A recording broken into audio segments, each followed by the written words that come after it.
Rusiyadan hücum, Azərbaycan səfirliyi vuruldu. Kanala abunə olub video bəyənməyi unutmayın.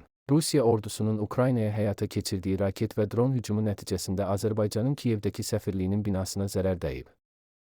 Referans media reportla istinadla xəbər verir ki, Azərbaycanın Ukraynadakı səfirliyinin yerləşdiyi Şevçenko rayonu ərazisinə atılan raketlərdən bəziləri diplomatik nümayəndəlik binasının yaxınlığına düşüb.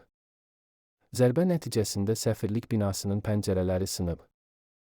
Qeyd edək ki, paytaxt Kiyevə hava hücumları nəticəsində Azərbaycanın Ukraynadakı səfirliyinin binası bir neçə dəfə ziyan görüb. 14 noyabr 2025-ci ildə həyata keçirilən hücumlarda səfirliyə dəymiş ziyan miqyasına görə daha böyük və ciddi olub.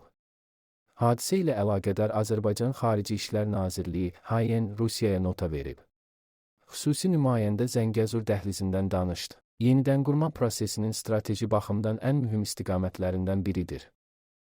Axar Az Teleqrafa istinadla xəbər verir ki, bunu Azərbaycan Respublikası Prezidentinin Cəbrayıl, Qubadlı və Zəngilan rayonları üzrə xüsusi nümayəndəsi Vahid Hacıyev UF çərçivəsində Azərbaycan pavilyonunda keçirilən Urbisidən dirçəlişə, Azərbaycanın azad edilmiş ərazilərində dayanıqlı yenidənqurma, məskunlaşma və inkişaf adlı tədbirdə deyib.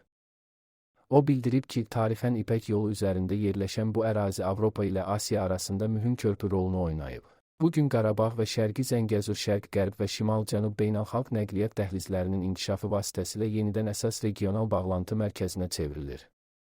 Zəngəzur dəhlizi yalnız Azərbaycanın əsas hissəsi ilə Naxçıvan arasında birbaşa quru əlaqəsini bərpa etməyəcək, həm də Şərq-Qərb və Şimal-Cənub beynəlxalq nəqliyyat dəhlizlərini birləşdirən strateji bir xətt rolunu oynayacaq.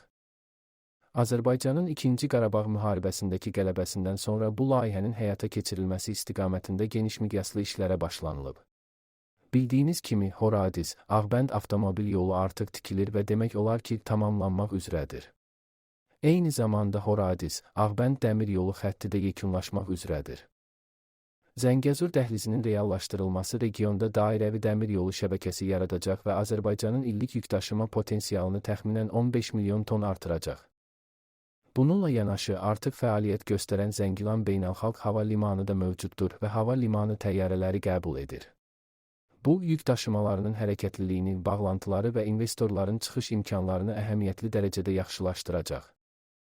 Xüsusilə maraqlı məqam ondan ibarətdir ki, dəhliz tam başa çatmadan belə logistika, istehsal və sənaye şirkətləri tərəfindən regiona ciddi maraq göstərilir. Biz inanırıq ki, investorlar bu marşrutun strateji əhəmiyyətini və yaradacağı iqtisadi imkanları aydın şəkildə anlayırlar.